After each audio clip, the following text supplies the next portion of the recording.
Bonjour à tous et merci mesdames, messieurs d'être avec nous pour cette autre livraison de Droit de réponse, votre émission de débat et de décryptage des principaux sujets d'actualité parus dans la presse en semaine sur Equinox Télévision. Samedi prochain, le Cameroun célébrera son unité nationale, mais déjà toute cette semaine, la fête du 20 mai a retenu l'attention de la presse locale et pour cause, à moins de 10 jours de cette célébration, certains partis de l'opposition avaient déjà annoncé qu'ils ne prendront pas part à cet événement. Le SDF et le CPP, puisqu'il s'agit principalement de ces deux partis, justifient leur décision, entre autres par l'incapacité du gouvernement à résoudre la crise anglophone, une crise, précise-t-il, qui démontre à suffire que l'unité nationale au Cameroun est en mal. L'on parlera de cette sortie des partis de l'opposition cette semaine dans cette édition de Droit de réponse en mentionnant bien sûr quelques sons dissonants qui se sont fait entendre cette semaine à ce sujet. Autre sujet au centre de nos débats ce dimanche, ces examens officiels qui arrivent à grands pas. Jusqu'où ira le gouvernement pour sauver l'année scolaire dans les parties anglophones du pays? Pourrait-il sauver cette année scolaire finalement? La question se pose au moment où le gouvernement multiplie donc des stratégies pour assurer la réussite du déroulement des examens officiels. La question se pose alors que l'on apprend que le ministre des Enseignements secondaires autorise désormais des candidats qui n'ont pas pu se faire enregistrer régulièrement de prendre part à ces examens officiels en fin d'année et de régulariser leur situation plus tard. Alors jusqu'où ira le gouvernement pour tenter de sauver l'année scolaire dans les parties anglophones du pays? L'on en parle également dans cette édition de Droit de réponse. Mais avant tout cela, on fera un arrêt en début d'émission sur cet autre sujet d'actualité, le bras de fer entre le CIMEC, le syndicat des médecins du Cameroun, et le ministre de la Santé publique. Mais avant tout cela, on fait un tour de revue de presse avec Flavien Dongo pour voir et comprendre comment est-ce que la presse a traité les sujets retenus cette semaine. Bonjour Flavien. Bonjour Albertine, bonjour à tous les téléspectateurs. Alors on fait cette revue de presse avec deux sujets principaux, mais également on parlera, je l'ai dit tout à l'heure, de cette situation au sein du CIMEC. Oui, voyez-vous donc, parlant du 20 mai, édition 2017, la presse camerounaise, en tout cas, n'est pas restée indifférente à toutes les sorties des leaders politiques. D'ailleurs, la nouvelle expression dans sa parution de mardi a titré que Frundi annonce le boycott du défilé du 20 mai prochain. Selon le quotidien, le président du Social Democratic Front a pris position dans une circulaire signée donc le 7 mai dernier à Bamenda. Le rédacteur de l'article fait savoir que le chairman dénonce l'incapacité donc du chef de l'État à fournir des solutions simples aux problèmes pertinents posés donc par des syndicats et bien sûr des associations. Pour lui, on ne saurait donc fêter l'unité nationale sans véritable unité. Et donc, il en veut au gouvernement actuel, pour des personnes d'ailleurs, et qui sont aujourd'hui injustement enfermées par un système judiciaire qui se déroule donc au cœur de notre régime corrompu. Pour le quotidien Info Matin, c'est donc du chantage que Frundi tente de faire et jusqu'où ira-t-il donc? C'est la question. Le rédacteur de l'article explique dans les colonnes donc du journal que le leader du Social Democratic Front, en appelant donc ses troupes à se mettre en marge de la fête de l'unité nationale, espère donc se replacer au cœur d'un paysage qui ne cesse donc d'échapper à ses calculs mesquins.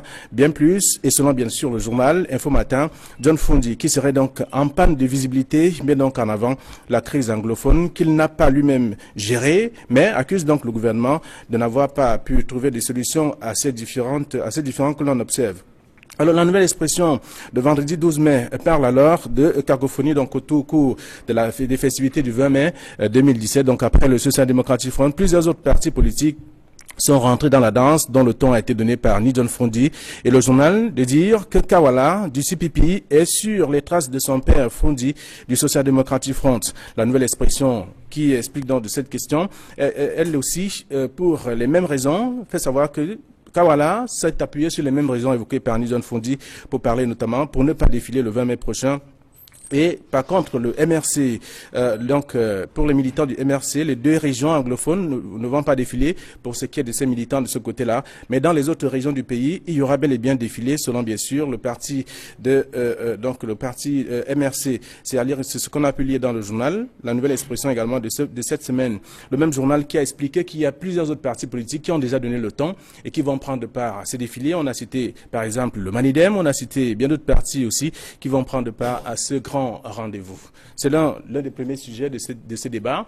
Le second, Albertine, il faut le rappeler, parle bien sûr des examens officiels, vous l'avez évoqué, Et là, la presse a diversement traité le périple donc effectué par le ministre des Enseignements secondaires cette semaine qui s'achève.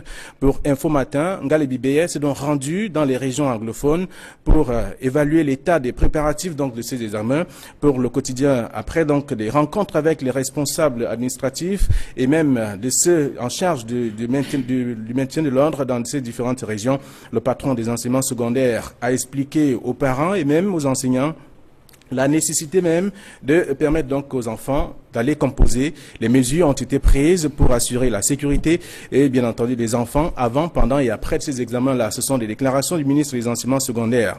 Au terme de cette tournée, la nouvelle expression de vendredi nous apprend que Ngalebi Beye maintient donc le calendrier des examens malgré les débats houleux avec notamment les autres acteurs de la communauté éducative. Pour lui, les élèves des régions et même ceux qui sont allés continuer les études ailleurs sont prêts pour ces examens-là et dont les responsables du DCE Board, qui est d'ailleurs le sous-système éducatif anglophone, qui affirme d'ailleurs que 129 000 candidats se sont même inscrits pour des examens de leur sous-système. Donc un chiffre qui pourrait donc aller croissant si les candidats dont les noms qui ne sont pas inscrits, en tout cas sur les listes actuellement et qui pourraient être actualisés, vont donc rejoindre cela pour avoir au moins 130 000 candidats sûrs déjà de composer ces différents examens. Donc ce chiffre n'est pas loin de celui de 1082 ou 182 000 en tout cas pour l'année dernière. C'était en 2016, on se souvient encore. Donc en 2016, il y a eu quand même un chiffre aussi intéressant. Et même cette année, s'il y a 130 000, donc ça fait quelque chose de bien. Avec ça, il est donc hors des questions de parler d'une année blanche au Cameroun, Albertine. Merci Flavien Ndongo pour cette revue de presse et je le disais tout à l'heure, nous allons bien sûr évoquer également cette autre actualité qui a tenu en haleine la presse cette fin de semaine, cette situation ou alors ce bras de fer entre le CIMEC, le syndicat des médecins du Cameroun et le ministre de la Santé. À ce sujet, André Mafouda a fait une sortie hier où il apporte des précisions sur l'une des revendications de ces médecins, à savoir la couverture sanitaire universelle. Bien entendu, c'est l'une des revendications, en tout cas, des membres du syndicat, du CIMEC, donc le syndicat des médecins du Cameroun, et ils estiment que c'est déjà quelque chose de positif, même si aujourd'hui, le ministre annonce pour novembre 2017 que c'est à ce moment-là qu'on aura un document qui va permettre à ce qu'on ait une visibilité, donc, ou alors une boussole sur ce qui va être fait concernant l'assurance maladie. Mais le ministre de la Santé publique a évoqué qu'il fallait d'abord faire le bilan des formations sanitaires du pays et on a pu compter donc 5855 formations sanitaires dans notre pays qui sont aujourd'hui prêtes donc à recevoir et même à mettre en pratique ce qui va être fait dans le cadre de l'assurance maladie universelle. Et là, ce sont des révélations du ministre de la Santé qui estime qu'il y a bien des choses qui vont se dérouler et c'est de manière progressive. Merci Flavien Ndongo pour ces précisions. Nous allons inviter tout à l'heure nos panélistes à réagir sur cette actualité avant de prendre les deux principales de ce jour. Je vais vous présenter ceux qui nous accompagnent ce dimanche. Nous avons le plaisir et l'honneur d'avoir sur ce plateau Franck ici. Merci d'être avec nous et bon dimanche à vous. Merci de m'avoir invité. Bon dimanche à tous ceux et celles qui nous regardent. Alors vous êtes secrétaire général du CPP, le Cameroun People's Party. Il est également avec nous, Max Dominique Aïssi. Bonjour et bon dimanche à vous. Bonjour Albertine, merci de m'avoir convié. Alors, vous êtes journaliste indépendant. Oh oui. Merci également à vous, Monsieur Bedimoko, d'être avec nous sur ce plateau. Bon dimanche. Bon dimanche à vous et merci de recevoir le Manidem ce jour encore. Vous êtes donc secrétaire national à la communication du Manidem, membre du bureau politique. Tout à fait. Il est également avec nous, Edmond Kambia. Bon dimanche, Edmond. Bon dimanche, bonjour Albertine ainsi qu'à tous les copanélistes. Je salue également les téléspectateurs fidèles de cette émission. Journaliste, consultant pour droit de réponse et chef politique internationale à la Nouvelle Expression. Je le disais, nous allons parler de cette crise, peut-être crise, oui, au sein du CIMEC. Mais avant, Edmond Kambia, avec vous, une autre actualité quand même de la fin de semaine, c'est cette sortie du président de la République à travers une décision convoque donc le Conseil supérieur de la magistrature, une réunion du Conseil supérieur de la magistrature pour le 7 juin prochain. Alors, est-ce qu'on peut déjà dire, ce sont des analyses qui ont été faites par des observateurs, donc juste après cette sortie du président de la République, qui estiment que ce serait peut-être là une sortie, une réunion qui pourrait apporter du nouveau dans la résolution de la crise anglophone. Est-ce que vous voyez vous aussi les choses comme ça? Effectivement, il faut situer, n'est-ce pas, la convocation du Conseil supérieur de la magistrature dans le contexte de la crise actuelle. Il faut dire qu'avant même que cette structure soit convoquée, il y a un certain nombre de mesures, d'instructions qui ont été annoncées par le chef de l'État, qui ont été implémentées par les ministres du gouvernement, notamment le ministre de la Justice, garde des Sceaux, le ministre de la Fonction publique, les ministres chargés des questions de l'éducation, je pense au ministre de l'enseignement supérieur, au ministre de l'enseignement supérieur, mais aussi et surtout le ministre des enseignements secondaires.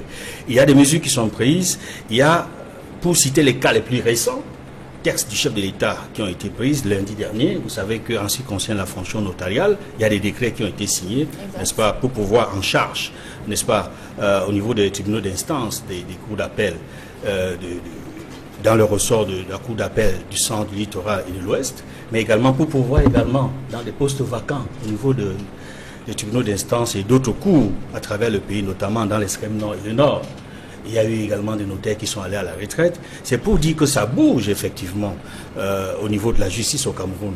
Donc, cette convocation n'est-ce pas, du Conseil supérieur de la magistrature rentre effectivement dans le contexte que nous venons de citer, pour dire qu'en réalité, aujourd'hui, il faudra s'attendre. Vous n'êtes pas sans savoir qu'au niveau de l'ENAM, il y a des promotions qui sont sorties dans la magistrature, qui n'ont pas encore été intégrées, des magistrats qui n'ont pas été, des jeunes qui n'ont pas encore été intégrés. Ce sera l'occasion, n'est-ce pas, d'assister à leur nomination ou à leur promotion, mais également il y aura des mutations, des mouvements de chaises musicales, dit-on parfois, au niveau du domaine de la magistrature, mais et surtout, et enfin, avant de chuter, au niveau des cours d'appel du nord-ouest et du sud-ouest, on va s'attendre à des mouvements, notamment à la nomination probable, n'est-ce pas, de magistrats anglophones, férus et chéronnés. Ici, ce pourrait être une rencontre déterminante pour l'évolution de cette crise, peut-être la sortie. Vous y voyez aussi, vous, un point positif dans la convocation de cette réunion du Conseil de la magistrature? Écoutez, c'est une nécessité. On est en face d'une situation qui paralyse le pays et qui complique l'être ensemble, le vivre ensemble au Cameroun, avec un certain nombre de points qui sont logiques. C'est-à-dire que la justice étant en service, vous ne pouvez pas rendre un service à quelqu'un avec des moyens qui ne sont pas les siens. Donc il faut absolument que dans ces régions, il y ait des magistrats qui maîtrisent la langue d'expression. Vous ne pouvez pas rendre justice à quelqu'un qui comprend anglais ou le pidgin dans une bonne mesure anglais. Vous ne pouvez pas lui rendre justice en français. Donc c'est fondamental. Je crois que cette convocation est un élément qui montre que de temps en temps, même si le dernier conseil, me semble-t-il, date de 3 ans, qui montre que de temps en temps, on est capable de comprendre, mais il ne faut pas aller trop vite en besoin, parce que souvent, les initiatives de ce pouvoir, on en a vu des projets et jamais les fleurs n'ont véritablement, les fruits n'ont véritablement représenté la promesse des fleurs. Mais je crois que là, M. Biya a l'occasion de résoudre un pan, surtout celui judiciaire, de cette affaire. Edmond disait tout à l'heure, il faudrait déjà au niveau de la Cour suprême, il y a un pendant anglophone au niveau de la Cour suprême qu'il faut pourvoir, et je crois même que ça doit être l'élément central, parce que vous ne pouvez pas avoir une justice qui a le common law et qui a la justice du côté francophone jusqu'à un certain niveau, et quand vous arrivez au niveau de la justice suprême, dans le cadre de l'organisation judiciaire, vous n'avez pas l'élément représentatif du common law. Donc je pense qu'il faut mettre sur place, il faut mettre en place cette institution-là dans la Cour suprême pour être sûr que celui qui a été jugé dans le common law jusqu'aux instances normales puisse, au niveau de la Cour suprême, accéder à la justice dans le même domaine. Donc je pense que c'est une bonne initiative, mais je crois aussi qu'il faut garder la pression justement sur cette tenue-là, parce qu'un certain nombre d'exemples nous montrent qu'effectivement l'opinion publique a de plus en plus de la qualité des pouvoirs au Cameroun. Il faudrait que toute la semaine, et jusqu'à ce que ça se tienne, qu'on garde la pression pour obtenir exactement ce qu'on espère. L'ordre du jour n'a pas bien sûr été rendu public, mais est-ce qu'on pourrait penser que le cas Paulaya Binet, par exemple, pourrait d'une certaine manière tourner autour de cette rencontre avec vous, Franck, ici? C'est quand même une situation où on a attendu des réponses officielles. Est-ce qu'on peut penser qu'avec ce conseil, des cas par exemple comme ceux-là pourront être évoqués? Je ne suis pas dans le secret de, si vous voulez, trouver des décisions. Je parlais des attentes. Des attentes. Non, écoutez, moi je n'attends rien de ce gouvernement parce que il me semble que déjà la régularité de ce conseil de la magistrature n'est pas celle qu'on attendrait parce que tout à l'heure Edmond disait que la justice bouge. J'ai l'impression plutôt l'inverse, c'est-à-dire que la société camerounaise bouge, mais la justice, elle ne bouge pas assez vite en termes de nomination, en termes de réforme, en termes d'infrastructure, en termes de mesures qui feraient que l'accès à la justice au Cameroun ne soit pas un luxe. Il y a quand même beaucoup de mouvements ces derniers temps. Je parle là des attentes du peuple, okay. De façon générale, parce qu'il est toujours important de rappeler que ce conseil est censé, si vous voulez, coordonner l'évolution du système judiciaire, l'ajuster, veiller à ce que des nouvelles personnes soient nommées, d'autres soient déchues, si elles se sont rendues coupables de non-respect des règles encadrant leur exercice ou leur magistère. Donc maintenant, pour le cas Paul Ayabine, c'est un cas extrêmement préoccupant, parce que voilà l'avocat général, je crois, de la Cour suprême, qui s'est fait embarquer, détenu et bientôt sera en procès, sans qu'on ne respecte, il me semble, les propres lois que le Cameroun s'est données. C'est tout à fait inquiétant, et surtout sans que lors de la rentrée de la Cour suprême en début d'année, ses collègues n'aient pu faire allusion à ça, en faisant un plaidoyer, un discours sur le refus de la justice populaire. Il me semble que quand on voit comment fonctionne de façon officielle ce type d'institution, on ne peut pas croire que ce sera abordé à l'ordre du jour. Évidemment, ça fait partie des préoccupations certainement du pouvoir puisqu'ils l'ont fait arrêter. Certainement, peut-être ils vont le radier formellement, mais je pense que c'est un des éléments de la crise qui ne peut pas être résolu. Je veux dire, qui est clé pour la résolution générale. C'est-à-dire, vous pourrez prendre des mesures qui correspondent aux revendications, mais si des leaders comme ceux-là restent enfermés, surtout sans le respect de leurs droits, à ce moment, je pense que ça va faire persister les germes de la colère dans une certaine partie de la population. Un mot sur ce conseil qui arrive. Oui, tout à fait. Les actes du président Biya sont tellement rares que, une fois qu'ils sont tombés, on se retrouve à spéculer là-dessus. J'ai entendu tout à l'heure parler des notaires et tout. On sait souvent pendant combien de temps on attend une charge de notaire et tout. Bon, si le président Biya a compris, peut-être à la fin, que c'est à lui que reviendra le déblocage du problème anglophone, c'est peut-être une bonne chose, même si ça arrive un peu tard. Pourquoi? Parce que nous savons qu'au Cameroun, tous les pouvoirs sont concentrés entre les mains du président de la République. Nous vivons un régime hyper présidentialiste. C'est peut-être pour ça que tous ceux qui se sont essayés sur le front anglophone depuis un certain temps jusqu'au Premier ministre n'ont pas pu obtenir un résultat. Bon, si cet acte du président maintenant peut contribuer à débloquer la situation, est-ce qu'il peut contribuer justement à cet acte-là, cette réunion du Conseil de la magistrature? On l'espère bien. Tout à l'heure, on disait qu'on n'est pas dans le secret de Dieu, on ne sait pas le contenu de ce que ce sera. On espère tous, parce que ça n'arrange personne. Il est vrai, ce problème anglophone, nous, au Manidem, nous l'avons pensé autrement. Bon, peut-être on aura l'occasion d'en débattre tout à l'heure.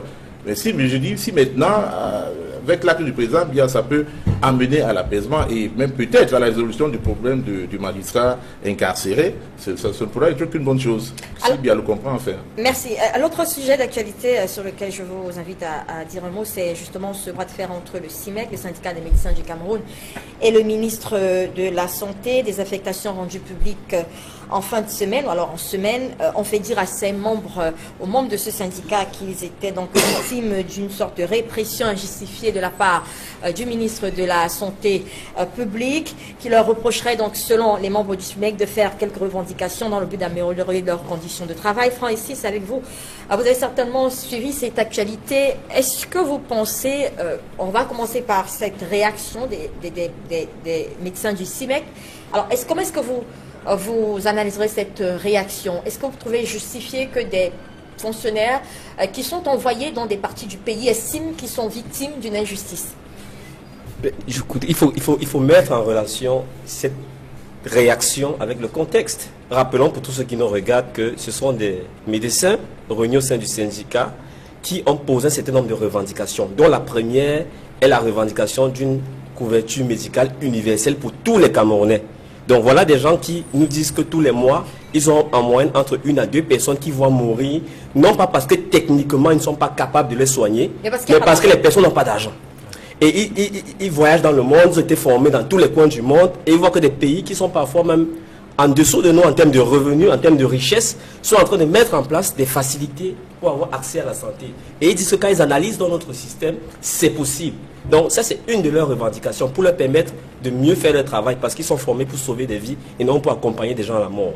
Donc face à ça, on a un ministre qui décide de les affecter de façon disciplinaire. Et c'est d'autant plus dangereux, cette mesure, et ça permet de comprendre les médecins dans la mesure où vous avez des spécialistes de très haut niveau, déjà très rares dans leur domaine. Je crois, le vice-président, qui est, je crois, il est neurochirurgien. Ouais. Ils sont seulement 4 à Douala, et les 4 travaillent ensemble. Quand on l'envoie dans un coin du pays où, il n'y a pas le plateau technique pour lui permettre de travailler, et où, ce faisant, l'équipe qui va rester à Douala ne sera plus capable de pleinement travailler, mais est-ce qu'on se soucie des populations? Il me semble qu'on a là un gouvernement qui refuse de regarder les problèmes dans le fond et se préoccupe simplement de priver les gens de leur liberté et de taire toute voix contestataire. Et en ça, c'est inacceptable. Moi, je pense que cette décision du ministre de la Santé est très dangereuse pour les populations. Et dans un gouvernement normal, ce monsieur devrait être ministre.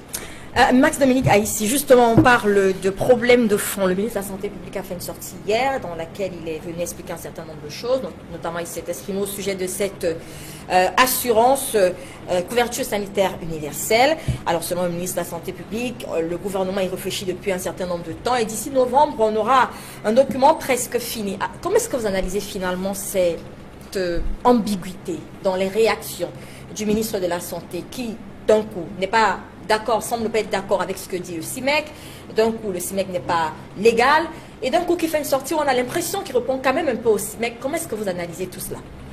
Écoutez, tout ça est un peu camerounais, j'ai envie de dire. C'est-à-dire qu'en fait on pose des actes et on réfléchit après.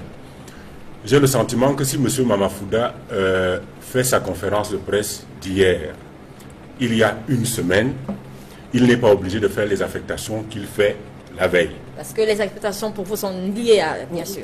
Parce qu'on ne peut pas ne pas avoir cette analyse sur les affectations.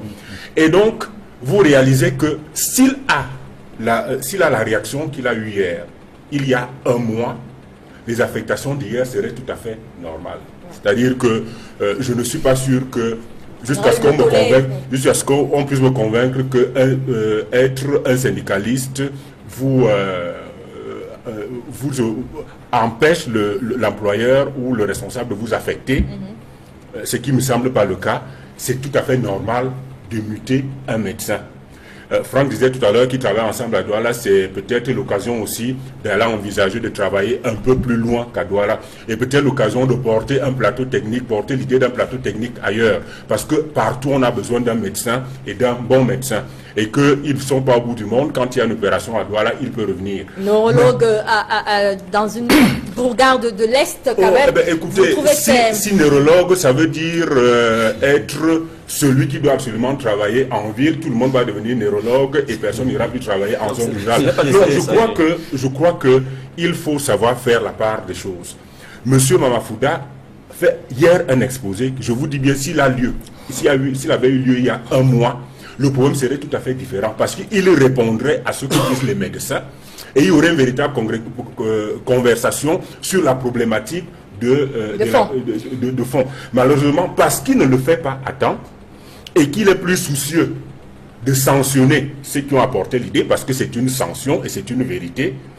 Et en fait, c'est ça un peu le drame de la raison morale, de la qualité morale d'un acte. C'est-à-dire que le même acte peut absolument avoir un effet immoral selon la circonstance dans laquelle on le place. Et celui de M. Mamafouda est tout à fait dramatique parce que s'il fait ça avant, on a une discussion entre l'autorité qui a le devoir de mettre en place une initiative et donc qui sait les moyens dont elle dispose et l'expertise qui, elle, demande la mise en place d'une initiative parce qu'elle sait la nécessité.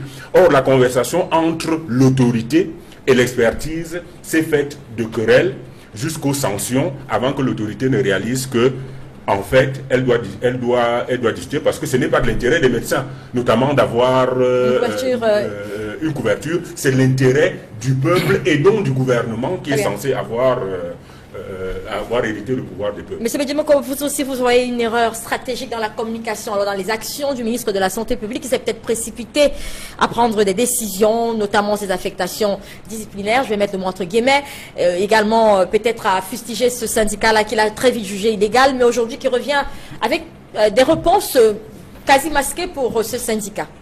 Oui, permettez-moi de revenir un peu plus loin. Vous savez, dans tous les pays sérieux du monde, il est tout à fait normal que des employés s'organisent méthodiquement pour défendre les intérêts de leur corporation. C'est tout à fait normal dans un pays qui se veut démocratique. Et c'est même l'une des règles, l'une des lois de la démocratie, que des gens s'organisent pour défendre leur corporation. Il n'y a qu'au Cameroun où le gouvernement a toujours vu dans le syndicalisme une menace à son pouvoir. Et ce qui se passe maintenant n'est pas différent de ce qu'on a toujours vu. On sait qu'à chaque fois qu'il y a un syndicat qui s'est levé pour défendre sa corporation, le pouvoir a plutôt réagi de manière violente, négative, en déstabilisant systématiquement les syndicats, quelquefois en les noyautant, en y introduisant les leurs pour édulcorer complètement le travail et le rôle de ce syndicat. Pour une fois, Franck ici l'a dit tout à l'heure, les médecins ne sont pas en train de revendiquer quelque chose qui les concerne personnellement. Parce qu'on aurait dit ils revendiquent peut-être une augmentation de salaire. C'est vrai qu'il y a plusieurs d'autres revendications, mais c'est peut-être la principale. Oui, mais peut-être les conditions de travail, mais aussi pour sauver des vies. C'est pourquoi ils ont prêté le serment d'Hippocrate.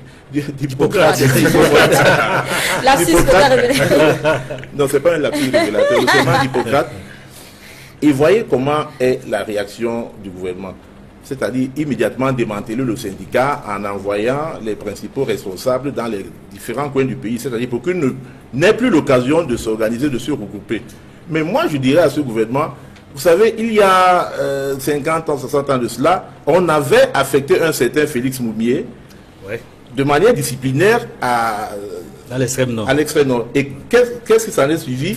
Il est allé là-bas, il en a profité pour organiser, structurer l'UPC dans ce coin. Et ça a plutôt été une affectation bénéfique pour l'UPC. Donc, ce genre de réaction du ministre, je ne sais pas à qui ça fera du tort, mais je pense que c'est totalement inapproprié, et on l'a dit tout à l'heure, dans un pays qui se veut démocratique comme le Cameroun. Alors, Edmond Camille, revenons un peu à cette couverture sanitaire. Quelle crédibilité peut-on accorder maintenant à cette sortie du ministre de la Santé qui nous dit que d'ici novembre, on aura certainement un document prêt pour mettre en place cette couverture sanitaire, alors qu'on sait que justement les médecins du CIMEC, lorsqu'ils faisaient leur sortie, leur revendication, nous faisaient entendre que le gouvernement tablait sur 2035 pour avoir finalement cette couverture. Comment est-ce qu'en peu de temps, on est passé de 2035 à novembre 2017, alors que cette décision est contenue dans un document qui date de 2016? Est-ce qu'on peut accorder de la crédibilité? Ou alors, nous avons un peu discuté avec le médecin, le président du CIMEC, ou alors c'est un ministre qui cherche de toute manière à éteindre un feu qu'il voit en train de prendre de manière non prévisible? Oui, je vais dire d'abord un mot très rapide sur le cas Paul Aya Biné, pour rappeler qu'en réalité, c'est un cas qui va focaliser l'attention de l'opinion publique nationale et même internationale. Lorsque le Conseil supérieur de la magistrature va s'ouvrir, va se réunir. Je le dis pourquoi? Parce que lorsqu'il y aura, au terme de cette rencontre, des décisions, des nominations, il y a de fortes chances. Ou alors, les probabilités sont grandes que Paul Aya Biné soit démis de ses fonctions, soit déchargé de ses fonctions, et il y aura une évolution notable sur sa situation. Parce que sur le plan judiciaire, actuellement, la situation tourne en rond à cause des conditions de son arrestation et des conditions de sa détention. S'il est déchargé de ses fonctions, alors il y aura, sur le plan du mécanisme de la machine judiciaire, des choses vont beaucoup plus évoluer. Ça, c'était pour ce cas précis. En ce qui concerne la réaction du ministre de la Santé publique concernant le CIMEC, je vais simplement dire que ce n'est pas nouveau son attitude. On l'a vu dans le passé, depuis les années 90, concernant d'autres ministres de l'Éducation nationale notamment. Je ne vais pas citer ces ministres-là, mais je vais dire ce qu'ils ont fait. Il y avait un syndicat qui était assez fort dans les années de Braise, l'Ordre national des enseignants du Cameroun, l'ONEC. Il y a eu ensuite le CINES qui est encore présent, le syndicat national des enseignants du supérieur. Régulièrement, ce qui s'est passé, c'est que chaque fois que les syndicats, les enseignants font des revendications porteuses et pertinentes, la tendance générale est que le ministre de tutelle essaie de démanteler, de casser le bureau exécutif en les affectant à des coins les plus reculés du pays, notamment aux frontières avec le Tchad, aux frontières avec la Centrafrique, aux frontières avec le Gabon ou le Congo, ou aux frontières avec le Nigeria. C'est ce qui s'est vu avec la plupart des syndicats au Cameroun. Ça, c'est la première observation qu'il faut faire. Pour dire qu'en réalité, l'attitude de Maman Fouda n'est pas nouvelle. Il a eu des prédécesseurs qui ont posé le même acte, mais qui ont produit parfois des effets boomerangs. Comme disait tout à l'heure notre collègue, notre ami du Manidem, qu'en réalité, parce que dans le passé, la force de l'UPC, effectivement, c'est que chaque fois que les syndicalistes, n'oublions pas, Ruben Oumiobe était syndicaliste, greffier syndicaliste, Moumié, il était médecin-chef, il était chirurgien, il a été directeur à l'hôpital, à ce qui est appelé aujourd'hui l'hôpital à Quintini. Chaque fois qu'ils ont eu des affectations disciplinaires, c'était une opportunité pour créer des cellules, pour élargir la base du parti. Donc, il n'est pas exclu que le syndicat des médecins actuellement, où on affecte les gars, les médecins dans des coins reculés du pays, font le même travail, élargissent la base du syndicat et rendent encore plus fort le syndicat. Ce n'est pas impossible.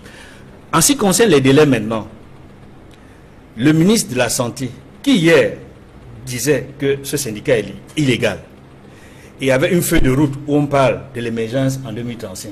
Curieusement, et tu le dis si bien, qu'est-ce qui peut amener, n'est-ce pas, ce ministre à dire qu'il y a possibilité que d'ici novembre 2017, il y ait une perspective par rapport à l'un des objectifs de ce syndicat. Cela signifie tout simplement que le gouvernement reconnaît la pertinence des revendications et des doléances de ce syndicat, mais n'a pas le courage nécessaire de soutenir l'action de ce syndicat-là. Donc, en réalité, ce qu'il convient de faire aujourd'hui, c'est de dire que ce syndicat-là, en ce qui concerne notamment la couverture médicale universelle, a bon droit.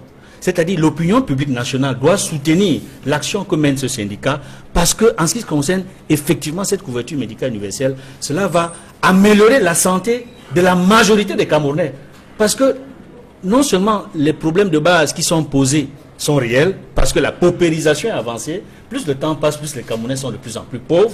Il faudrait donc que les médecins aient la possibilité de donner des soins qui permettent aux Camerounais, ayant le moins de moyens, la santé qu'il faut pour pouvoir conduire à même les activités. Alors, vous pouvez ajouter un petit quelque chose? Oui, parce que je pense que cette situation est tellement grave que, comme Edmond l'a dit, tous les Camerounais devraient soutenir ces médecins parce qu'ils posent une question qui nous concerne tous. Deux, il ne faut pas qu'on laisse entendre que lorsqu'on dénonce des affectations disciplinaires dans des structures de santé qui n'ont pas, si vous voulez, d'un point de vue infrastructurel, d'un point de vue même de leur envergure, la possibilité d'utiliser de façon optimale de telles expertises. De qui je parlais, le neurochirurgien. C'est près de 12 années d'études, c'est près de 11 années d'expérience sur le terrain, et c'est dans une ville qui a au moins entre 3 et 4 millions d'habitants, et où tout le monde peut venir facilement. Alors que dans la bourgade où on l'envoie, je crois que c'est 937 personnes qui vivent, ce n'est pas une utilisation optimale de nos ressources. Quand bien même il n'y aurait même pas eu la grève, et qu'on l'aurait affecté comme ça, on aurait interrogé la pertinence de ce type d'allocation de nos ressources humaines dans un secteur aussi sensible que la santé.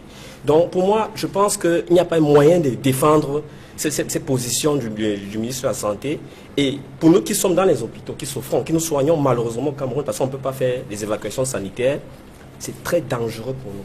Et on ne peut pas laisser passer ça. Peut-être excusez le ton un peu émotif. Moi, je suis depuis 2 mois et demi dans les hôpitaux camerounais, du fait de mon propre état de santé et de celui de mes proches, mais ce n'est pas possible pour quelqu'un qui se soigne là de permettre ce genre de décision. Donc, monsieur le ministre, on vous a nommé, il me semble, pour résoudre des problèmes, pour apporter des solutions concrètes, c'est la diversion, parce que ce pays appartient à tous les Camerounais, et ne croyez pas que ce type de mesure va empêcher le vent déjà levé. Et je peux vous dire que aussi bien les médecins que les populations sont conscientes, ça ne trompe personne. Massama, ici, oui, encore. Je crois que nous avons une qualité, c'est celle de diluer l'essentiel dans l'émotionnel. Il est clair qu'on ne peut pas empêcher quelqu'un qui a une qualité d'exercer sa qualité dans le lieu le plus approprié pour cet exercice-là. Mais on est au Cameroun. Et on ne peut pas traiter une localité camerounaise de bourgade sous prétexte qu'un ministre, on y a affecté un médecin. Mais là, c'est vous qui faites la diversion. Ce n'est simplement pas possible. Je veux dire qu'il y a des médecins qui prennent des avions pour aller opérer à Johannesburg. Des médecins prennent des avions pour aller opérer. Moi, je connais des neurochirurgiens. Ils sont basés quelque part. Nous sommes au Cameroun, monsieur. Oui, et je vous dis, donc, il n'est pas imaginable qu'on essaie de faire croire qu'un médecin qu'on a affecté à l'Est, fût-il aux frontières avec la Centrafrique, ne puisse pas venir passer une opération. Je voudrais que, et c'est ça le danger du débat au Cameroun, c'est que chaque fois on fait un peu dans une sorte de populisme et on oublie la question essentielle. La question essentielle, c'est que ce médecin même s'il est à l'Est, il va continuer à mener ses activités syndicales et il peut même permettre à ces lieux-là d'avoir encore plus d'envergure sur le plan médical et syndical que Douala. Mais qu'il faut rester focalisé sur ce qui est essentiel. C'est effectivement la cause que portent les médecins. Parce que vous savez, ce qui nous tue au Cameroun, c'est que très souvent, et le gouvernement aime bien ça, dès qu'on lance une idée comme celle-là, nous allons discuter pendant un mois sur les affectations, et pendant ce temps, le projet qui est celui de fond, c'est-à-dire qui est celui de la couverture médicale, sera complètement oublié, et on a vu plein de sujets qui sont passés par là dans ce pays. Donc il faut se reconcentrer sur l'essentiel. D'ailleurs, quand vous devenez syndicaliste, la première chose que vous devez savoir, c'est que l'autorité vous en voudra et qu'elle voudra découdre avec vous.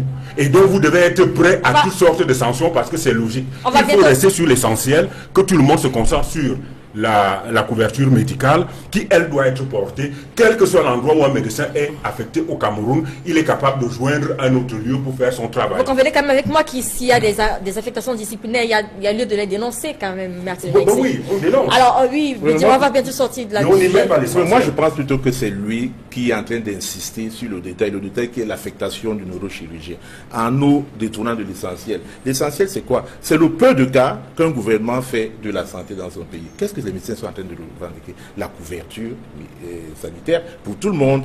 Et ça devrait être un objectif primordial pour le gouvernement. S'il se souciait un tout petit peu du sort de ses concitoyens.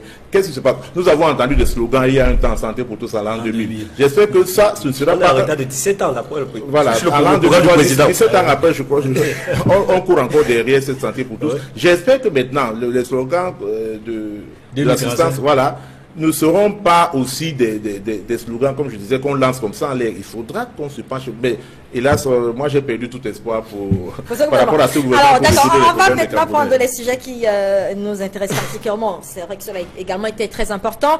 En parlant donc de cet autre sujet qui a fait la une de plusieurs journaux cette semaine. Il s'agit de ce boycott des activités liées à la célébration de l'unité nationale le 20 mai prochain. Il y a d'abord eu cette sortie du SDF qui annonçait qu'il ne prendra pas part au défilé du 20 mai, puis le CPP qui a ensuite emboîté le pas à ce parti en appelant carrément à un boycott de la fête. Cependant, d'autres partis de l'opposition sont quelque peu opposés à cette démarche. Par exemple, le cas du Mandem, pour qui l'unité nationale ne se décrète pas. Emnon Kamgan, certaines presse a parlé de cacophonie. C'est d'ailleurs la nouvelle expression, c'était le titre, autour des festivités du 20 mai. Ailleurs, on a parlé de chantage des partis politiques. Vous avez apprécié les différents journaux sortis à ce sujet. Qu'en pensez-vous aujourd'hui, ce dimanche, le traitement qu'on a accordé à ces sons qui viennent de l'opposition au sujet de la fête du 20 mai? Oui, effectivement, la presse a constaté et rendu public, n'est-ce pas, les communiqués ou alors les a traités sous forme d'analyse ou de commentaires, les messages de CPP, du SDF et d'autres formations politiques concernant la participation ou pas au défilé. On a observé deux camps pratiquement. Il y a deux camps. Il y a des partis politiques qui estiment qu'il faut aller au défilé. Et dans ce camp-là, naturellement, il y a le RDPC qui s'est bien préparé, le parti au pouvoir et les partis de la majorité présidentielle, mais également une fraction des partis de l'opposition qui estiment qu'on ne doit pas confondre les choses, que quand une question est nationale, le 20 mai est national, on ne doit pas en faire, j'allais dire, un chantage. Il faut aller au défilé, même s'il y a des problèmes, parce que c'est une question nationale, l'unité nationale. Mais à côté de ces formations politiques d'opposition, il y en a d'autres, parmi lesquelles le SDF, qui est le premier à avoir annoncé le boycott de cette participation au défilé, sur la base que, en réalité, la crise anglophone n'a pas connu les dénouements attendus. C'est-à-dire, il y a des mesures qui sont attendues, non seulement de l'ensemble des Camerounais, mais également à travers l'intervention, n'est-ce pas, des pays amis et surtout de l'ONU. N'oublions pas que l'ONU a fait des recommandations. Jusqu'à ce jour, une seule des deux recommandations a été appliquée, c'est-à-dire le rétablissement d'Internet. Je crois que le SDF et d'autres formations politiques qui ont dit qu'ils ne participent pas à ce défilé estiment qu'il faut libérer. Il faut appliquer la deuxième recommandation de l'ONU qui est de libérer l'ensemble des personnes arrêtées dans le cadre des manifestations qui sont déroulées dans le nord-ouest et le sud-ouest. Il y a également d'autres arguments qui sont avancés par ces formations politiques qui estiment qu'il faut aller plus loin que ça. Pour le SDF, il faut ouvrir un dialogue. Il faut qu'il y ait cette plateforme-là je parlerai pas à la place de mon ami Franck Essi, qui va développer, je l'imagine, la notion de transition politique qui est nécessaire pour eux, pour avancer. Donc voilà un peu globalement comment la presse a traité cette information en tenant compte des positions des partis politiques, du pouvoir comme de l'opposition. Mais ici, ce qui est important à relever, c'est que l'opposition est divisée sur la participation au défilé. Alors, ici, je le disais tout à l'heure, le CPP a donc fait son annonce après le SDF qui avait commencé par dire qu'il ne prendra pas part à ces festivités du 20 mai, puis vous également. Alors, pour vous, au CPP, participer au 20 mai aujourd'hui, l'unité nationale, c'est un non-sens. Comment est-ce que vous expliquez votre position, clairement? Merci de m'avoir donné cette opportunité. Je commencerai par apporter certaines précisions. Premièrement, aux yeux de l'opinion et des observateurs, il est peut-être apparu qu'on emboîtait le pas au SDF, alors qu'en réalité, nous poursuivons une démarche cohérente, entamée depuis des années, par rapport à cette question de la fête de l'unité nationale. Je m'explique. Le CPP en particulier, depuis 2011, à Yaoundé, dans le Fondi, est interdit de participer au défilé. Je dis bien interdit. Première interdiction, c'est moi personnellement qui pilotais le dossier. À la veille, le 19 mai 2011, à la veille de la célébration, nous avons rempli toutes les formalités. On venait de finir une réunion avec le préfet. Je quitte sa préfecture. 30 minutes après, on m'appelle, on me dit vous ne participerez pas. Plus grave, le lendemain, le 20 mai, ma présidente se fait kidnapper dans sa chambre d'hôtel, détenue toute la journée, jusqu'à ce que toutes les cérémonies soient écoulées. Et après, on la libère. Et depuis 2011, à Yaoundé, chaque année, il n'y a jamais eu de note officielle, de raison, etc., qui expliquait pourquoi nous, on ne pouvait pas participer, alors que nous sommes régulièrement reconnus par l'administration territoriale. Nous sommes dans les conseils municipaux, nous recevons même des subsides de l'État et nous participons aux élections. Donc nous remplissons tous les critères des autres partis politiques légalement reconnus. On a saisi les tribunaux, on a saisi la hiérarchie sans aucune réponse jusqu'à ce jour. Et en 2016, le paravent qu'ils ont sorti, c'est une autre administrative qui dit que désormais, tous les partis qui ne sont pas au Parlement, c'est-à-dire Assemblée nationale et Sénat, ne vont pas défiler. Donc on voyait bien que, acculés devant des arguments concrets qui démontraient l'exclusion politique qu'ils faisaient à l'égard d'une partie des Camerounais, ils ont inventé cette mesure. Donc à partir de 2016, nous avons donc décidé, puisqu'on ne défilait pas Yaoundé, on défilait dans l'ensemble du pays, qu'il n'y a qu'un seul CPP. Il n'est pas admissible qu'on nous divise en des gens qui peuvent défiler dans l'arrière-pays et ceux qui ne peuvent pas défiler à Yaoundé. Donc voilà le fondement de notre rapport problématique avec la célébration de l'unité nationale. Par la suite, dès 2016, nous avons pondu une déclaration qui s'appelle « Unité nationale, comment passer de l'exclusion vers l'inclusion », où nous montrons que l'inclusion politique, dont nous étions une illustration, l'exclusion économique et sociale ne participait pas à renforcer l'unité nationale. Et qu'aujourd'hui, il fallait réinventer le vivre ensemble, réinventer le consensus dans ce pays.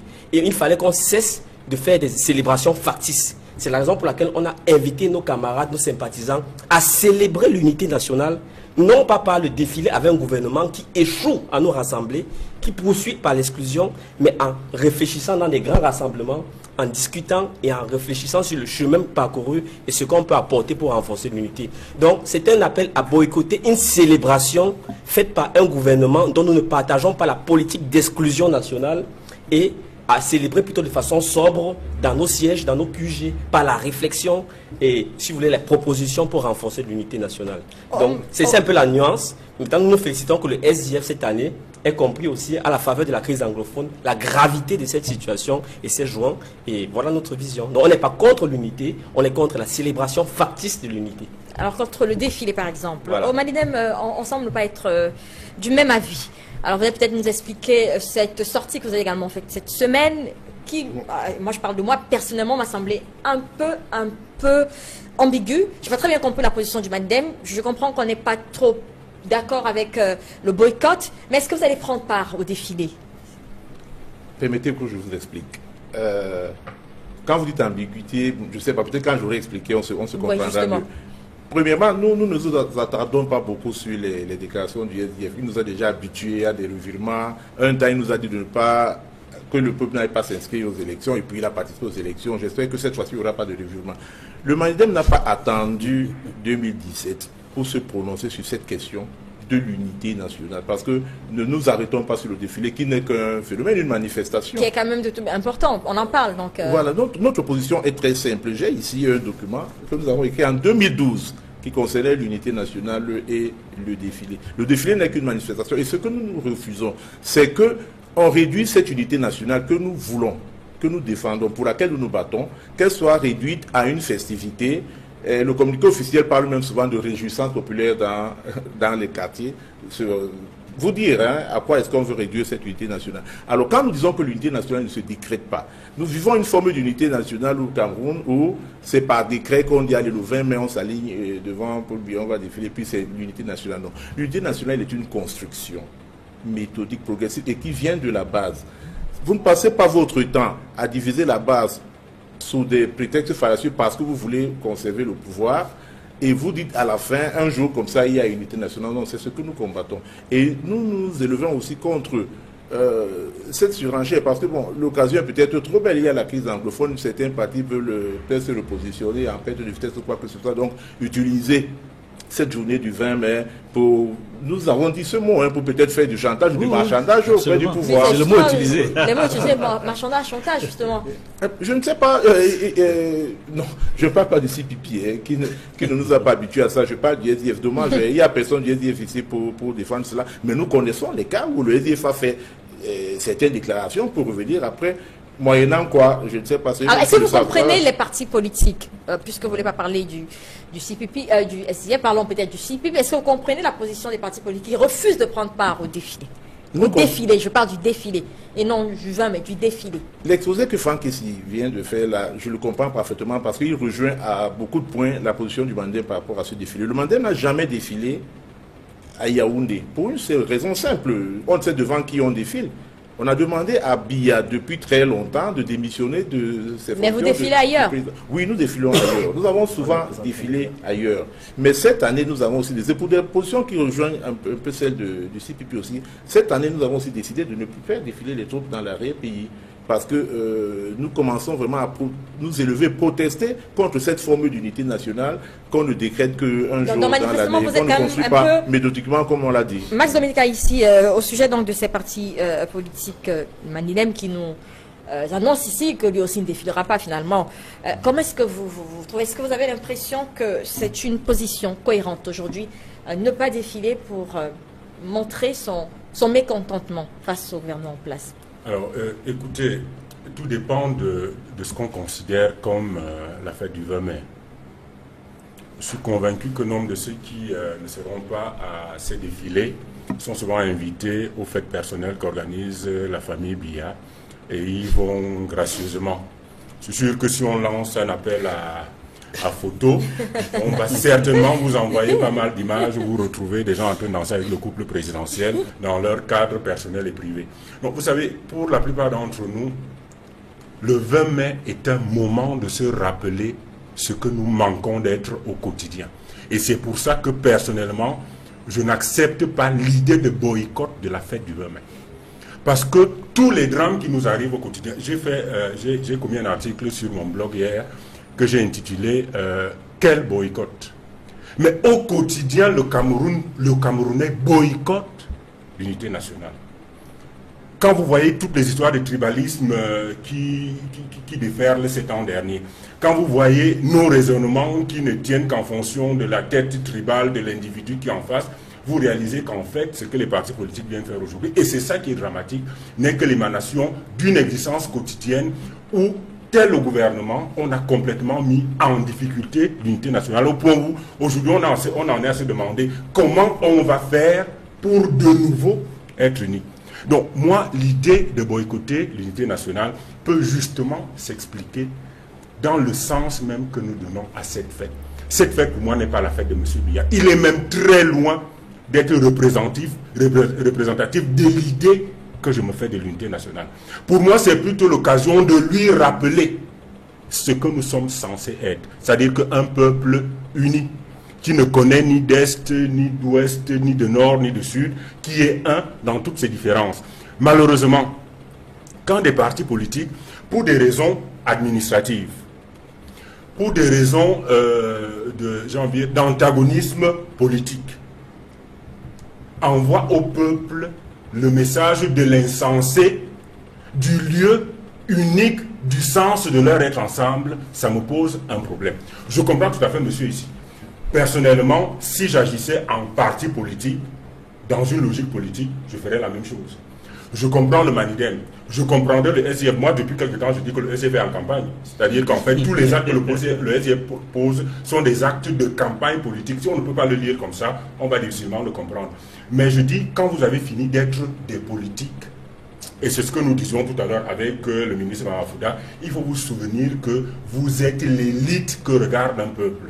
Et ce peuple aujourd'hui a toutes les raisons de se désunir. C'est-à-dire que dès que tu regardes la configuration du gouvernement, il y a toutes les raisons qu'une partie du Cameroun se sépare. Mais il faut que les politiques rappellent à ce peuple que, au-delà des enjeux politiques simples, ou bien même de l'ineptie managériale institutionnelle au Cameroun, il y a un jour et un événement, c'est le 20 mai 72. On n'est peut-être pas tous d'accord avec les allures que ça a pris, mais c'est notre histoire. Et pour moi, cet instant-là devrait être sacré. Et imaginer qu'on le boycotte me pose un sérieux problème. Il veut réagir. Oui, j'ai beaucoup de mal à me retrouver dans les positions de monsieur ici. Pour moi, j'ai l'impression qu'il dit très souvent à la fois une chose et son contraire. Si vous permettez. Oui, non, si vous permettez. Non, je ne vous arrête pas. Mais je vais vous dire que, comme je ne suis pas en politique, voilà, je fais un effort de faire une analyse la plus réaliste possible. Donc vous pouvez voir dans mon analyse ce que vous pensez et ce que quelqu'un d'autre devrait penser au-delà de vous. N'y voyez pas la chose de son contraire. Voilà, j'étais en train de dire ceci. La revendication pour nous, nous sommes des partis politiques, est essentiellement politique. Lui-même, monsieur ici, vient de dire que vous ne pouvez pas passer votre quotidien à diviser des gens sur des bases tribales pour vos positionnements personnels. Et puis vouloir un jour dans l'année les faire asseoir et défiler comme si de rien n'était, comme si on... Est-ce que la fête nationale est au-dessus de tout cela? Est-ce que la fête nationale est au-dessus? Le Cameroun qui nous convie. Est-ce qu'elle est au-dessus de tout cela? De tous ces clivages, de tous ces... Non, il ne faut pas que la mascarade masque ce qu'il y a au fond. Ça c'est notre crainte. Il ne faut pas que ces festivités, ce défilé, tous les flonflons, masquent ce qu'il y a, la réalité au fond. La réalité au fond, c'est que il n'y a pas de construction au niveau du peuple de l'unité nationale. Et maintenant, je veux revenir sur ce qu'il a dit que ce n'est pas une fête de Paul Biya. C'est totalement faux. On va le voir dans une semaine. C'est essentiellement une fête à l'honneur de Paul Biya. Il y aura ses effigies partout. Toutes les écoles vont défiler avec des panneaux, des banderoles à la gloire de Kim Il-sung. Ça, c'est de Kim Il-sung camerounais. C'est autant de choses que les partis politiques ne supportent pas. Très bien.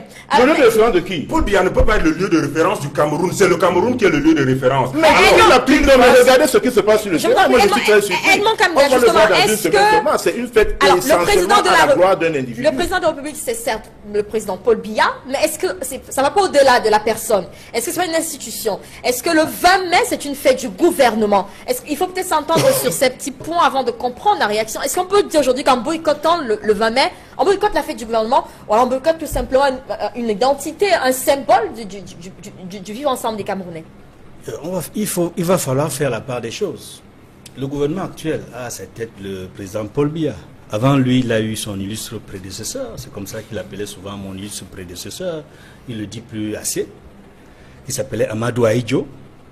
Et ce 20 mai-là a été, n'est-ce pas, une construction, je dis une construction d'Amadou Ahidjo. La date même du 20 mai a été décidée par Amadou Ahidjo.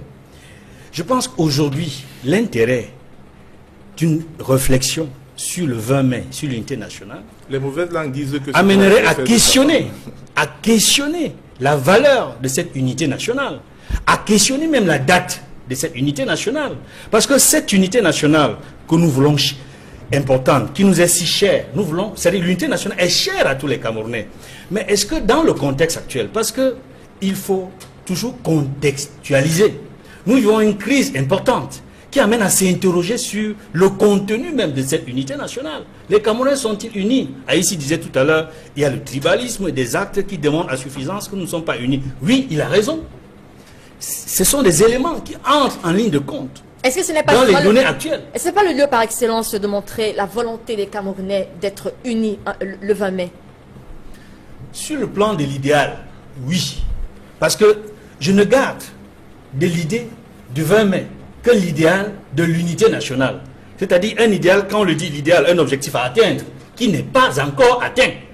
La preuve, la crise anglophone nous montre à souhait que les Camerounais ne sont pas unis du tout. Parce que si nous voulons véritablement être unis, s'il y a cette volonté d'être unis, aujourd'hui, ce qu'il faut faire, c'est d'ouvrir un dialogue national et de régler la crise anglophone et de régler l'ensemble des autres crises en mettant en valeur, en tête, la nécessité de nettoyer la constitution du Cameroun. Quand je dis nettoyer la constitution du Cameroun, c'est parce que dans la constitution qui est la loi fondamentale, on ne devrait pas avoir des termes qui divisent les Camerounais. Il y a beaucoup de termes, j'allais dire, conflictogènes dans la constitution du Cameroun. On ne peut pas parler d'une protection des minorités par rapport, en faisant allusion à une majorité qu'on ne cite pas. On ne peut pas parler des populations autochtones dans une constitution par rapport à des allogènes qu'on ne cite pas. Donc, il y a un besoin pour construire le vivre ensemble. Parce que l'unité nationale va de pair avec le vivre ensemble. Je dis aujourd'hui, la réflexion est de quelle unité nationale voulons-nous au Cameroun? Qu'est-ce que ça Pour apportera? quel Camerounais? Voilà les vraies questions qu'il faut se poser aujourd'hui. Enfin, ici, qu'est-ce que ça apportera de ne pas participer au défilé du 20 mai?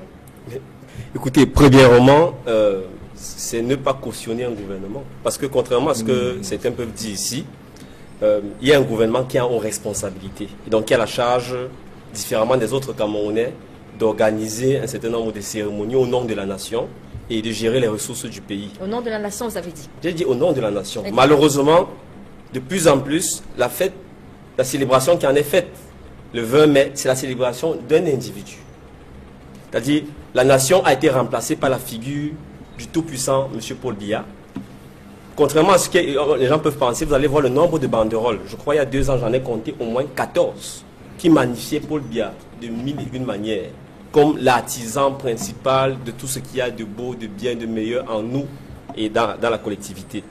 D'une part, d'autre part, ce que vous ne savez pas, parce que nous on est sur le terrain, quand on va au défilé, systématiquement nous sommes fouillés, c'est-à-dire nous les militants des partis qui sont pas sur le pouvoir, pour nous assurer qu'on n'ait pas des messages qui ne soient pas la gloire ou qui contestent le dirigeant actuel. Et les seuls messages qui sont autorisés, c'est les messages à la gloire de Paul Biya. Donc il me semble que ce type de célébration est obsolète. Parce que le Cameroun est riche de chacun d'entre nous, ici sur le terrain. Et vu l'état de la nation, avec les crises diverses que nous traversons, ça devrait être un moment où on s'assoit et on évalue la marche qui est la nôtre. Et aujourd'hui, comment peut-on célébrer, c'est-à-dire dans un défilé, dans une festivité de l'unité nationale, alors qu'il y a cette affaire de crise anglophone où près de 5 millions de Camerounais sont privés de leurs droits, sont en contestation, beaucoup même, à notre grand regret, pensent à quitter le bateau Cameroun. Comment pouvons-nous célébrer dans ces fêtes-là? C'est l'heure à la réflexion, l'heure est grave. Et surtout, c'est incompréhensible que depuis plus de 7 mois que cette crise a ressurgi, mais le président n'est pas daigné se déplacer comme si le nord-ouest et le sud-ouest n'étaient pas des régions du Cameroun. Moi, à sa place, permettez-moi de rêver un moment, je serais allé dans ces zones et organiser justement et la réflexion, et le débat, et le dialogue national et aboutir avec les résultats à un grand rassemblement, une grande réconciliation. Mais manifestement, ce n'est pas dans son ADN. Et c'est ça notre drame. Parce que ça nous fait perdre du temps, ça nous fait perdre des ressources et parfois des vies humaines. Notre communiqué pour sortir était intitulé « Appel à la non-participation au défilé ». Parce que nous disons non à l'exclusion, non à la répression, non à la violation des droits fondamentaux des Camerounais. Mais par contre, violation des droits fondamentaux des Camerounais. Mais par contre, célébrons l'unité en nous asseyant et en méditant sur voici ce qu'on doit faire pour éviter le pire à notre pays. Il me semble que c'est mieux qu'aller se mettre sous le soleil, défiler et voilà, aller boire des bières. Vous savez, je le dis et je le dis encore, un des problèmes du Cameroun, je crois que c'est même le problème le plus grave, c'est que ce pays et ceux qui aspirent à le diriger n'ont pour référence que ceux qui le dirigent. Et je pense que ça nous pose un problème. Parce que le système qui nous dirige est tellement mauvais. Je vous permets de répondre. Parce que tout à l'heure, excusez-moi, c'est que sur un point, parce que votre raisonnement est un peu très stratosphérique là, je voulais vous dire que quand un parti comme le mien, je remplis toutes les cases légales, est interdit de défiler, comme je vous ai décrit, il doit célébrer l'unité comment? Il doit faire le dépassement, le non-référencement à Paul Biya comment? Dites-moi. Comment vous faites le non-référencement à Paul Biya? Non, parce que c'est lui qui est responsable. Est-ce que vous avez essayé et arrêté d'exister comme parti politique depuis qu'on enferme vos leaders? Est-ce que vous avez démissionné de la politique depuis qu'on enferme vos leaders? Parce que c'est mon pays. Mais vous êtes et ma manière souvenez-vous. Alors souvenez-vous. Pas assister aux AGA. Souvenez-vous. Personne ne vous a demandé d'assister aux AGA. D'ailleurs, je ne vous juge pas. Vous dénoncez le fait qu'on ne participe pas. Je ne vous juge pas. Je vous dis ceci. Si vous franc ici, depuis qu'on vous arrête, vous n'avez pas démissionné de votre parti politique. Parce que je ne pas démissionner du Cameroun. Oui, attendez. Voilà. Vous avez donc le Cameroun, c'est ma patrie, contrairement à beaucoup là. Vous préférez ne pas démissionner de votre... Non, vous préférez ne pas démissionner de votre parti politique, mais vous choisissez de démissionner du Cameroun en déconsidérant la fête nationale du Cameroun. C'est là où je suis en désaccord avec vous, monsieur. Oui, je suis d'accord. Et je comprends que vous soyez en désaccord avec moi. Je ne participe pas à cette fête factice. Et vous savez pourquoi je comprends que vous soyez en désaccord avec moi? Je comprends que vous soyez en désaccord avec moi. Je comprends que vous soyez en désaccord avec moi parce que vous refusez de voir ce que vous ne voyez pas en tant que politique. Et moi, je vous dis ce que vous devez regarder autrement que quand vous êtes en politique. C'est-à-dire que tous les jeunes Camerounais qui vous suivent et que je connais et qui vivent au quotidien le drame de la division ont besoin de quelqu'un pour leur rappeler que cette division n'est pas ce que le gouvernement en a fait. C'est ce que je fais dans mes rassemblements, monsieur. Et donc, vous le faites dans vos rassemblements. Vous devriez le faire. Dire un mot aussi. En défilant. Non. Bon, ben écoutez. Le débat, c'est le défilé. Non, le débat, ce n'est pas le défilé. Le débat, ce n'est pas le défilé. Permettez que je dise un mot. Oui, allez-y. Je ne vois pas ce qui est compliqué. C'est à lui que je réponds. Je ne vois pas ce qui est compliqué. Qu'est-ce que nous sommes censés célébrer le 20 mai? L'unité. L'unité nationale.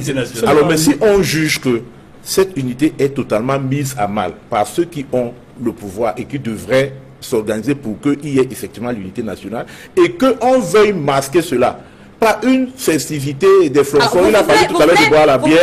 Je ne sais pas pourquoi on peut donc participer, s'associer, cautionner. Ce que vous voulez, je vous en prie, quand on vous écoute, ce que vous voulez, c'est démontrer aux yeux du monde qu'il n'y a pas d'unité. Il n'y a pas d'unité. En fait, c'est ça. Pas du tout. Et puis, il ne faut pas qu'un individu s'approprie cette journée comme... et puis, en massant aux yeux du monde que voilà, il y a l'unité nationale, voilà le peuple qui est en train de défiler devant moi avec des effigies. Non, c'est ce que nous refusons.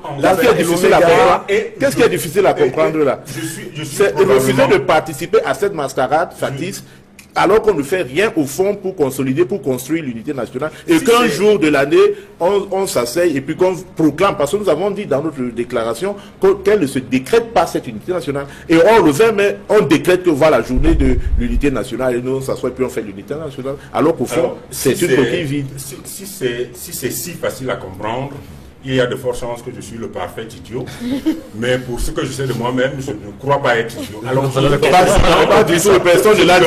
Et personne ne l'a dit. Je vous demande d'écouter un peu. Je vous dis et vous redis, vous investissez, vous représentez la part de l'espace politique qui peut permettre au Cameroun d'espérer. Et quand vous avez en face de vous un système qui est mauvais, et que c'est son mal-être, et que son mal-être vous conduit à nier, parce que tous ceux qui vous connaissent et qui regardent la télé, qui ont lu ces papiers, la seule chose qu'ils retiennent, vous voyez même l'expression qu'on utilise, c'est boycott. En réalité, aucun communiqué de tout ce qui a été publié n'a dit boycott. Joshua aussi l'a rappelé. C'est-à-dire qu'il a utilisé de façon claire le mot boycott. C'est-à-dire que vous l'avez tous dit d'une façon ou d'une autre, on ne participe pas à ci, on ne participe pas à ça. Mais l'expression qui a été retenue et qui est reconnue aujourd'hui dans le monde entier, c'est l'expression boycott du 20 mai. Merci d'éclairer nos camarades. Ça veut donc dire que soit vous avez un problème de communication, soit, parce que et savoir communiquer, c'est à la fois savoir dire ce qu'on pense et le dire pour que celui qui écoute l'entende comme vous l'avez pensé. Parce que vous avez dit, vous faites ceci, et les gens disent, vous boycottez, et l'expression qui marche, c'est boycotter. Et vous, en tant que politique, la réflexion que vous devez mener, c'est comment est-ce que le public va réagir à l'acte que je pose. Et le public réagit en disant, vous boycottez le 20 mai. Et je dis, ce n'est pas possible de s'engager dans une initiative qui sera considérée comme boycott du 20 mai, quand vous êtes considéré comme parti de l'opposition au Cameroun, où la seule chance pour ce pays d'espérer autre chose que ce qu'il vit depuis une trentaine d'années, c'est que le pouvoir passe à l'opposition. Ça veut dire que quand vous y pensez, pensez autrement. Merci pour la séance gratuite de consulting en communication politique. Non, moi je pense qu'il ne faut pas, si vous voulez, embrouiller ceux qui nous regardent. Nous particulièrement aussi, Pipi, on a dit appel à la non-participation au défilé. D'abord à nos militants et nos sympathisants et plus largement aux progressistes de ce pays. Parce que nous sommes conscients qu'il y a une frange de la population qui considère même qu'on doit retourner dans un régime comme en Corée du Nord. Et c'est aussi ça l'objet de notre combat.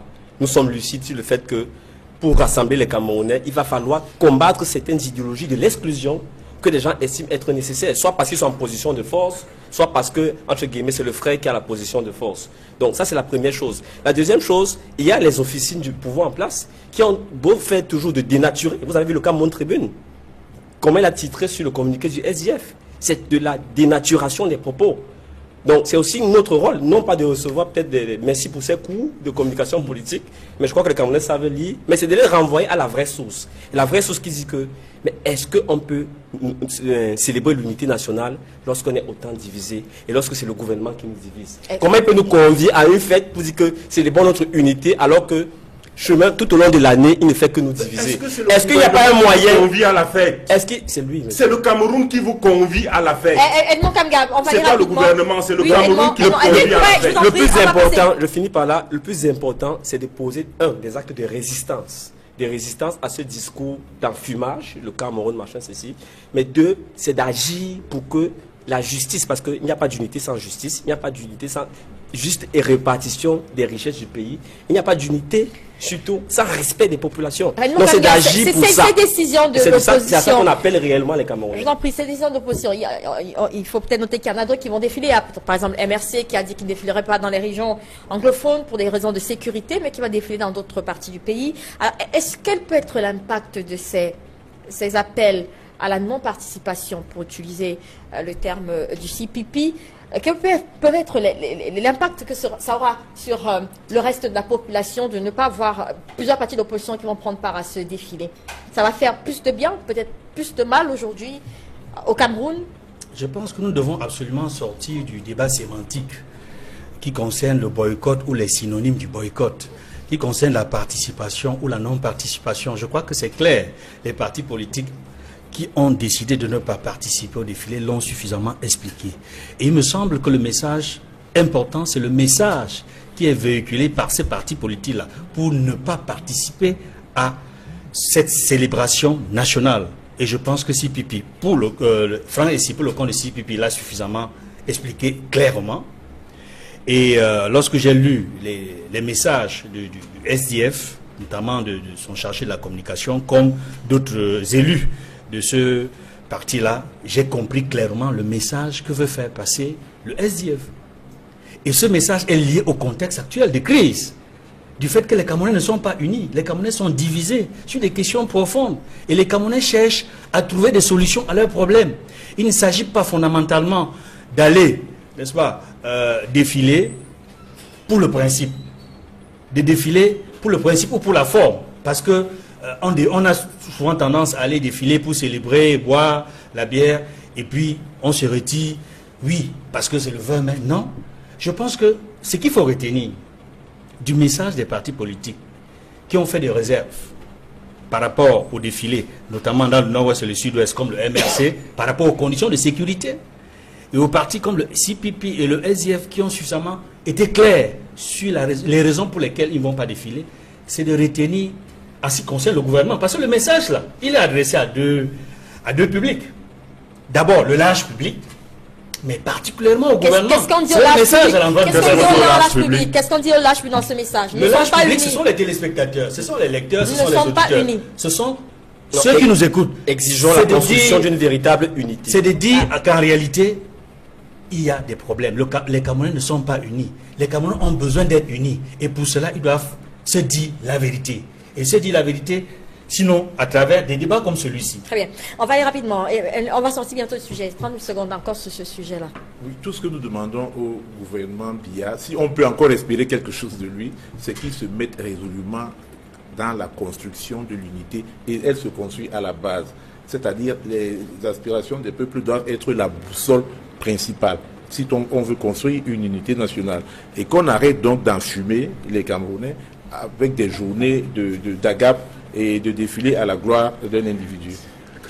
On va sortir de ce sujet et prendre le dernier de ce débat. Je le disais à l'entame de cette émission, le ministre des Enseignements secondaires a effectué cette semaine encore une tournée dans les régions du Nord-Ouest et du Sud-Ouest à l'effet d'évaluer l'état des préparatifs des examens officiels dans cette partie du pays. À l'issue de cette tournée, on a appris hier que le ministre des Enseignements secondaires autorisait désormais aux candidats qui n'ont pas pu se faire enregistrer de manière régulière pour participer à ces examens de faire, c'est-à-dire de prendre part aux examens et de régulariser leur situation seulement après. Max Dominique a ici.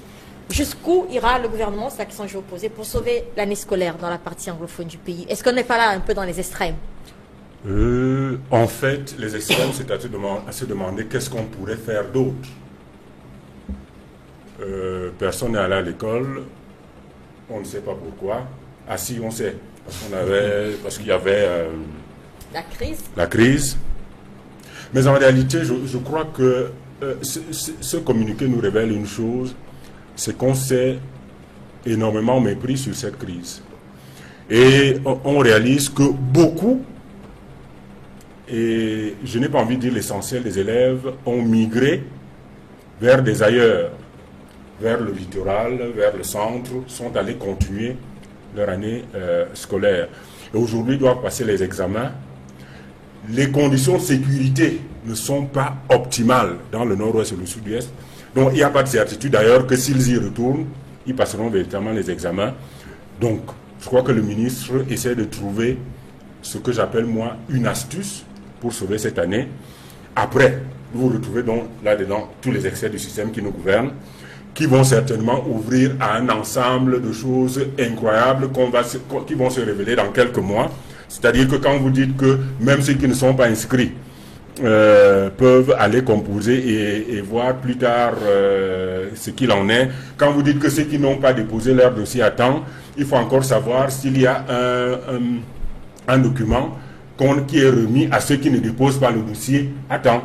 Vous voyez donc un ensemble de choses qui font que... Mais en fait, ce qui est intéressant, c'est qu'au moins, il y a une recherche presque obstinée de permettre à tout le monde de composer. La question, c'est sur quoi vont-ils composer? Ceux qui ont émigré de ce côté vont probablement composer parce qu'ils ont terminé leur année scolaire. Ceux qui ne sont que dans le nord-ouest et le sud-ouest, qui n'ont aucun parent dans le littoral ou dans le centre et donc qui n'ont pas pu composer du tout, eux n'auront donc que les quelques jours d'une sorte d'embrouille qui rend à la limite malade.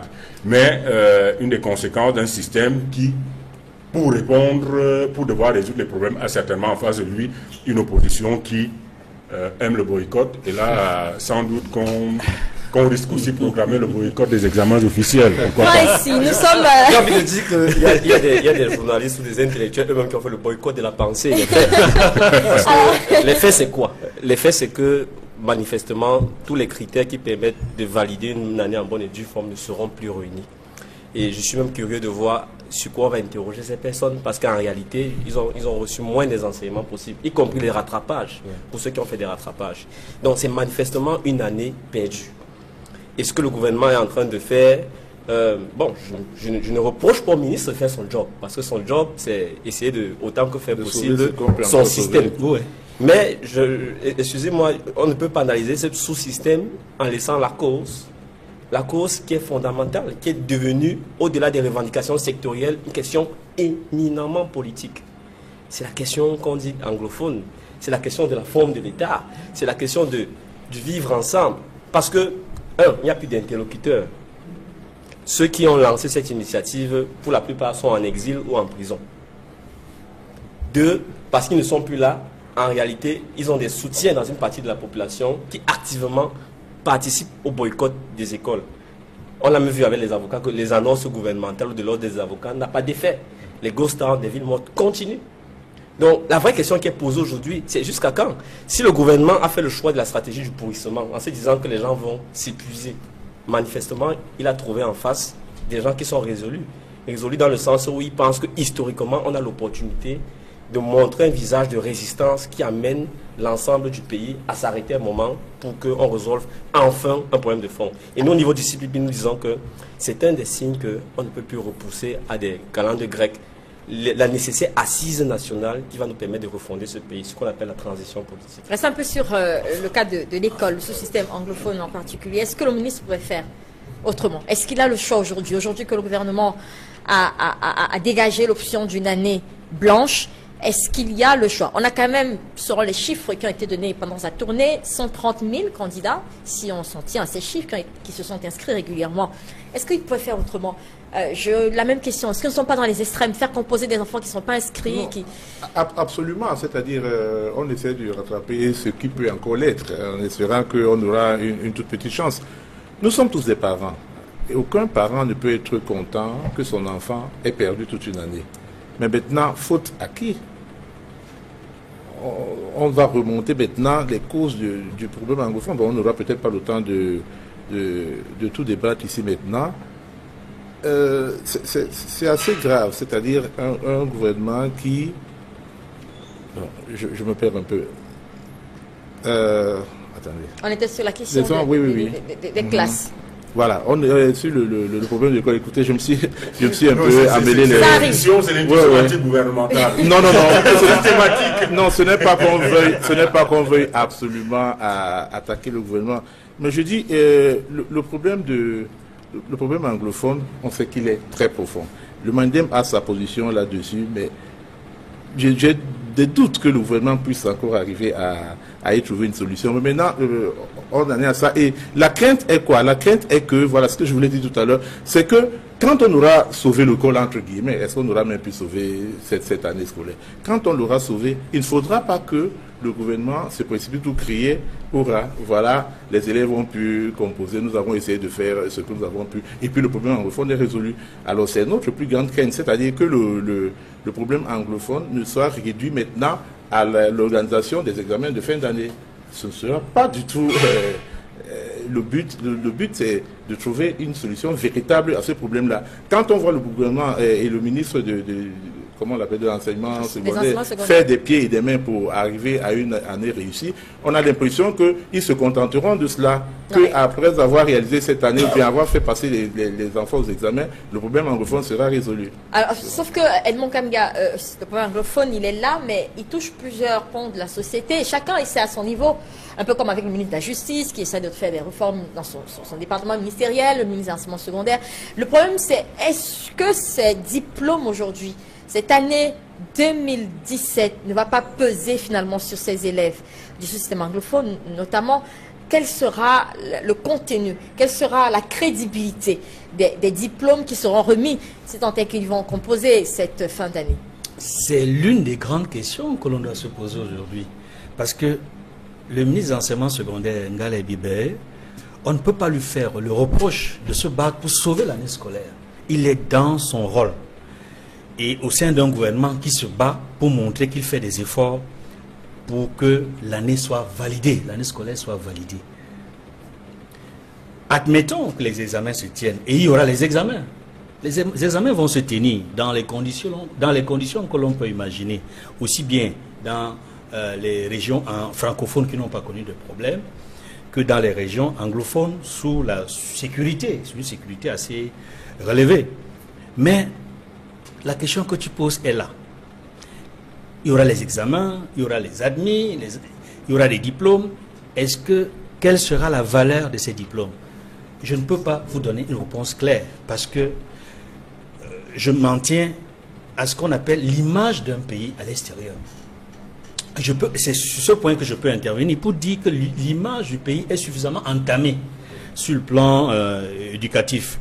Ça me rappelle les années de Braise, où, notamment à l'université, il y a 8 mois de ville morte, il faut le rappeler, hein, en 1991, d'avril à octobre, novembre 91, il y a eu des villes mortes.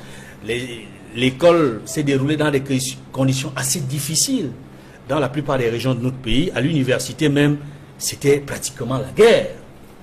Il y a eu des situations, j'allais dire, compliquées. Des étudiants étaient arrêtés, torturés, détenus. Et malgré tout, les examens ont eu lieu, il y a eu des diplômes. Et je peux vous dire, par rapport au passé, que ceux qui ont eu les diplômes dans le passé, pendant ces années-là, et qui ont quitté le Cameroun, ils ont eu du mal, n'est-ce pas, à poursuivre les études à l'extérieur.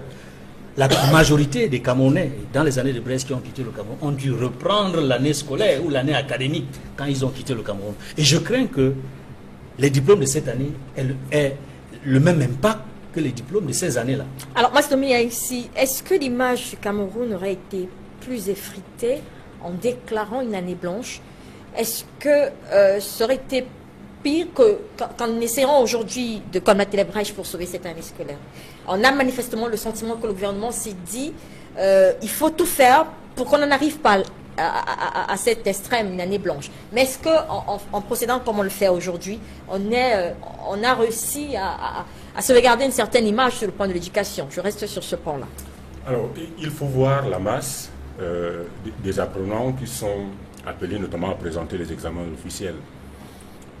Vous avez le sud-ouest et le nord-ouest, dont une grande partie d'ailleurs qui accueille beaucoup d'apprenants qui viennent d'ailleurs, notamment dans les autres régions, des établissements de référence, notamment les confessionnels de ce côté-là. Donc vous avez très globalement une partie des apprenants qui a migré vers des ailleurs. Donc ceux qui sont venus à Douala, qui sont allés à Yaoundé, ont depuis février pratiquement recommencer les cours. Donc ils ont plus ou moins, ils ont quelque chose. Donc pour vous, on ne peut pas pénaliser tous ces personnes. Donc on ne peut pas pénaliser les nombreux du système francophone, plus la partie du système anglophone qui est aussi nombreuse dans les zones francophones, et ceux qui ont immigré de la zone anglophone vers la zone francophone. La véritable question reste pertinente, c'est quelle va être la consistance de l'examen?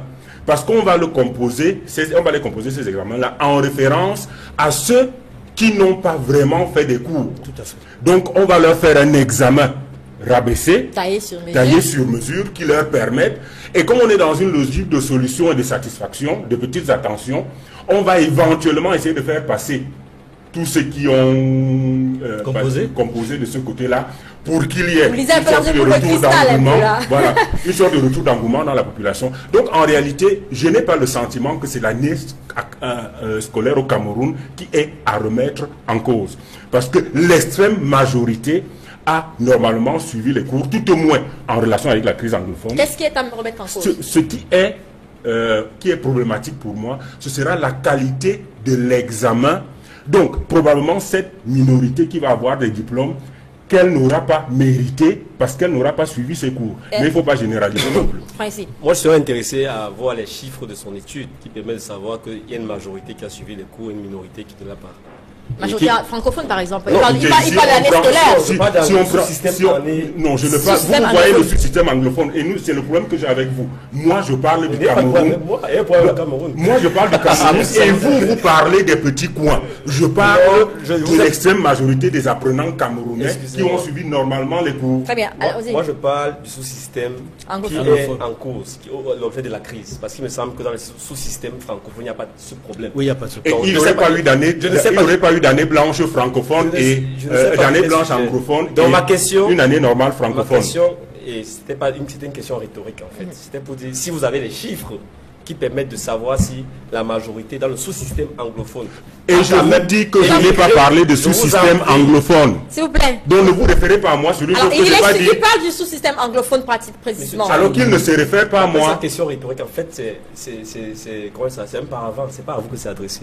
C'est pas de raisonner. Non. Vous savez, vous demandez mes chiffres sur votre paravent. C'est une manière de dire que aujourd'hui, on n'a pas de façon démontrée, illustrer les faits sur l'impact, le dégât réel de cette grève, de cette crise, d'une part, et sur l'impact des mesures prises par le gouvernement en termes de mécanisme de rattrapage. Donc, à ce titre-là, c'est difficile de donner une réponse à votre question.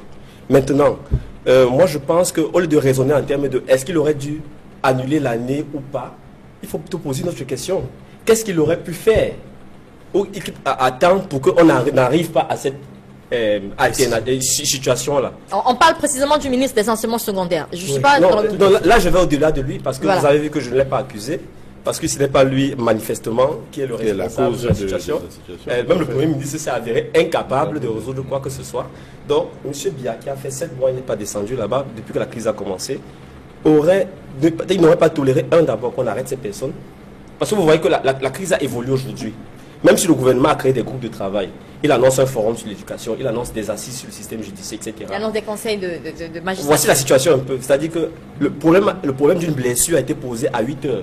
On n'a pas voulu le résoudre. Elle s'est gangrénée. On est à 17 heures. On vient maintenant porter le mercurochrome comme si le problème était encore au niveau de la blessure, alors que c'est devenu une plaie béante. La réalité aujourd'hui, c'est que la libération de ces personnes incarcérées, c'est une fixation.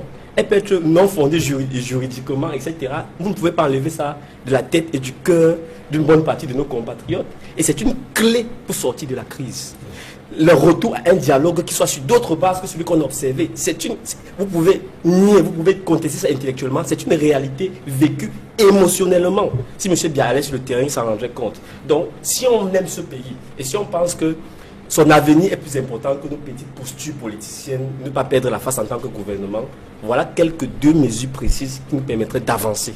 On va sortir. Ce sera la dernière intervention. Oui, oui, tout à fait. Bon, je dis et je répète, il ne faudra pas qu'on réduise maintenant la crise anglophone à la réussite des examens ou quoi que ce soit. Non, le problème est bien entendu beaucoup plus profond.